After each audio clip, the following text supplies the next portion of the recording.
Hello everyone, কি করছো তোমরা সবাই? এখন বাজে 7:30 মতো। তো আজকে তো রাখি পূর্ণিমা। তোমাদের সঙ্গে সেই সকালবেলা একটা ভিডিও শেয়ার করেছি, তারপর আর সময় হয়নি, মানে বাড়িতে কাজের মধ্যে ব্যস্ত ছিলাম। আর কি বলবো, মনটা সত্যি খারাপ লাগছে। সকালবেলা ফোন করেছিলাম ভাইকে, ওর সঙ্গে কথা হয়েছে, ওকেও তাই বলছিলাম, দেখ ভাই তুই এবছর নেই। তো যাই হোক, সন্ধ্যেবেলা ইচ্ছা আছে আমার ছোট ভাইকে মানে শুভকে, ওকে গিয়ে কাকার ছেলেকে পড়িয়ে আসবো। তো তোমাদের দাদা নেই, গেছে কাজে। ও কাজ থেকে যদি তাড়াতাড়ি চলে আসে তাহলে আমি যাবো, আর না যদি দেখি খুব দেরি হচ্ছে তাহলে ওকে একবার বাড়িতে দেখে নেবো। আর ইচ্ছা আছে একটু পায়েস রান্না করব।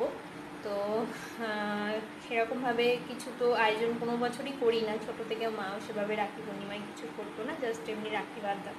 তো এই বছর কি মনে হলো যে একটু পায়েস করি। তো যাই হোক, কিছু সেভাবে দেওয়াও হয় না। যখন রাখি পরাতাম ওদেরকে একটুখানি হাতে মিষ্টি বা চকলেট দিতাম, এই আর কি। তো ঘরে অনেকটা চাল রয়েছে, তো ভাবলাম একটু পায়েস রান্না করি। তো এখানে দেখো গোবিন্দভোগ চাল একটুখানি রেখেছি, এটাকে ভালো করে ঘি মাখিয়ে রাখবো একটু পদে।